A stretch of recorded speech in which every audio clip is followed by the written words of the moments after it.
Kita melanjutkan ke hadis berikutnya. Kalau di kitab saya hadis yang ke-28. Di situ 24 ya. Oh 25. 25. Wa anhu ya Pak ya. Baik. Bismillahirrahmanirrahim. Wa anhu, dan masih dari Anas bin Malik radhiyallahu anhu, semoga Allah meridhai Anas bin Malik. Qala, berkata Anas bin Malik, lamma kana yaumu Khaybar, ketika kami sedang berada dalam keadaan perang Khaybar,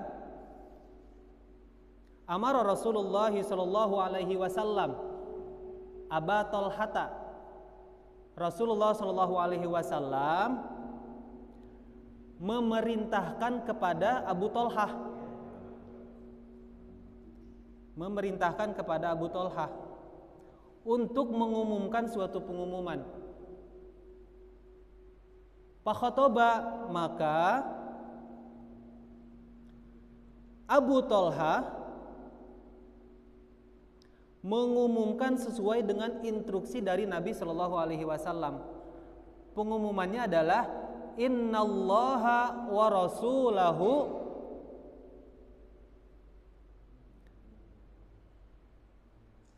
yanhayanikum an luhumil humuri ahliyati.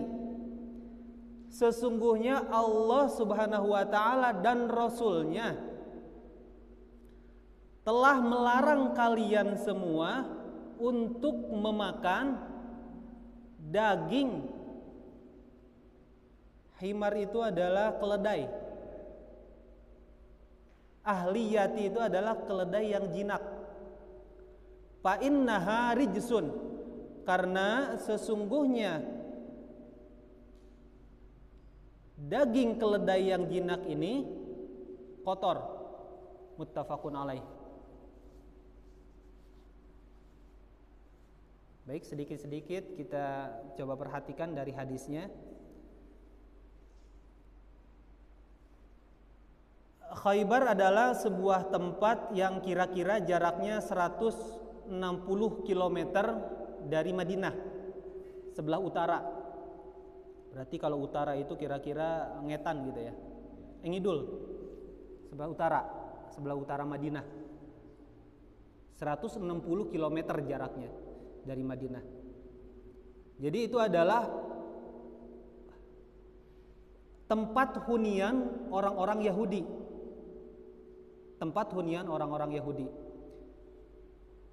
Dulu di Madinah itu ada kaum Yahudi, 3 kaum Yahudi. Yang pertama Bani Qainuqa, yang kedua Bani Nadir, kemudian yang ketiga Bani Quraidah. Dan semua keturunan Yahudi ini terusir dari Madinah karena ulahnya sendiri. Pindahlah ke Khaybar. Ada namanya pimpinan dari kaum Yahudi ini dari Bani Nadir, namanya adalah Huyai bin Akhtab.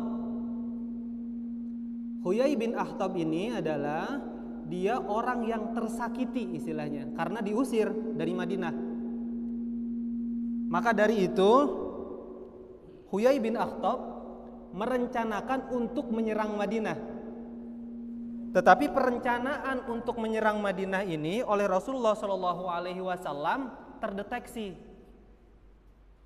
Jadi jika ditanyakan kenapa Nabi Shallallahu Alaihi Wasallam menyerang Khaybar, karena ada penyerangan yang direncanakan oleh orang-orang Yahudi yang ada di Khaybar pada waktu itu. Makanya Nabi dengan taktik perangnya menyusul mereka gitu, supaya tidak terjadi perang di Madinah. Yang berangkat ke Khaybar pada waktu itu orang-orang yang hanya melakukan baiat ridwan, 100 atau 1.400 orang yang berangkat ke sana. Sedangkan orang Yahudi yang ada di Khaybar itu jumlahnya 10.000. 10.000 banding 1.400, 14%-nya kita kaum muslimin pada waktu itu. ketika pengepungan karena diriwayatkan pada waktu itu ada 9 benteng di Khaybar, itu ada 9 benteng.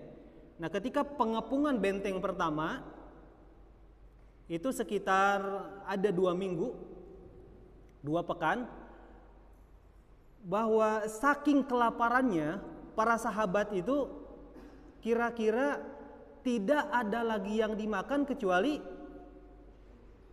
keledai. Tidak ada yang dimakan kecuali keledai.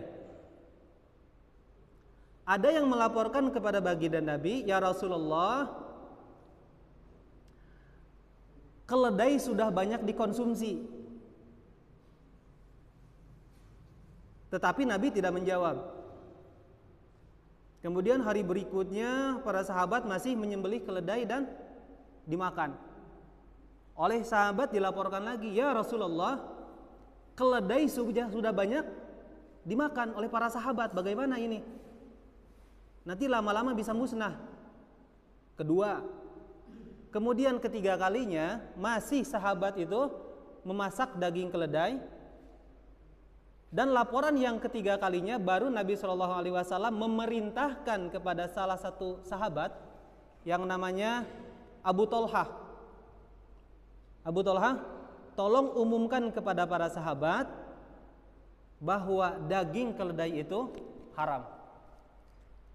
Maka Abu Thalhah keluar untuk mengumumkan kepada para sahabat, "Ya Yuhannas, innallaha ta'ala wa rasulahu yanhayanikum an luhumil humuri ahliyati." Wahai para sahabat semua, wahai orang-orang yang hadir di Khaybar ini, ketahuilah bahwa Allah Subhanahu wa taala dan Rasulnya telah mengharamkan daging keledai yang jinak.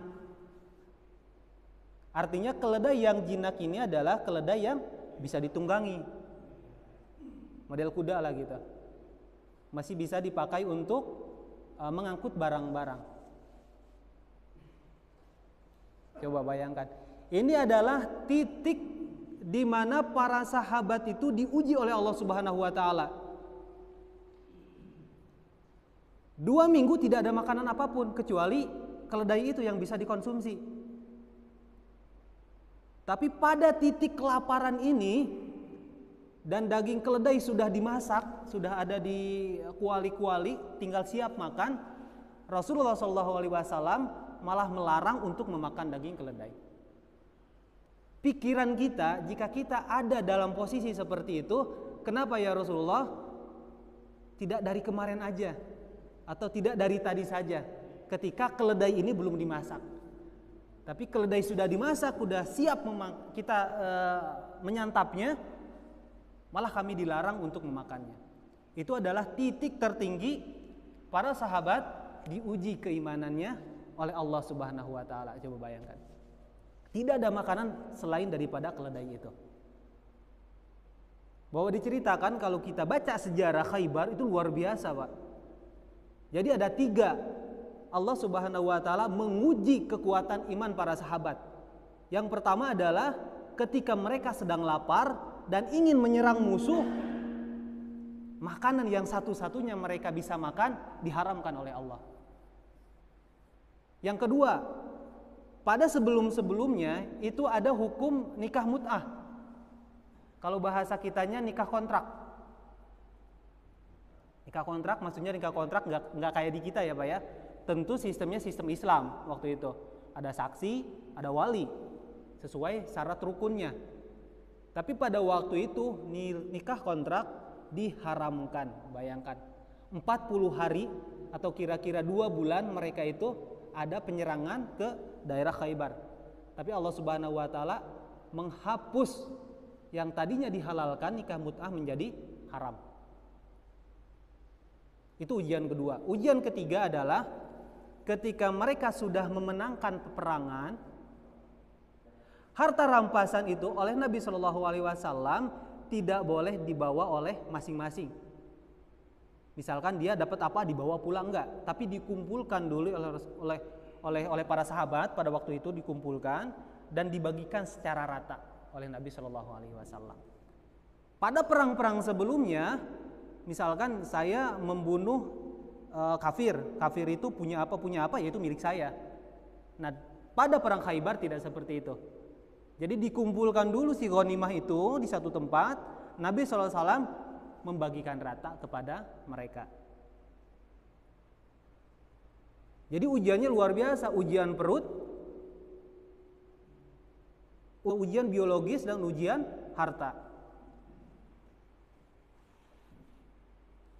Bapak-bapak yang dirahmati oleh Allah Subhanahu wa taala, titik fikihnya itu adalah bahwa bisa kita ketahui di sini daging keledai yang jinak yang bisa kita tunggangi itu tidak boleh dimakan atau haram dimakan. Bagaimana dengan air liurnya atau air keringatnya? Para ulama mengatakan, meskipun di sini ada perbedaan pendapat, tetapi condongnya kepada bahwa untuk keringat dan air liur dari keledai ini tidak najis. Yang hanya diharamkan itu adalah dagingnya saja. Itu kira-kira. Daging dari keledai jinak ini.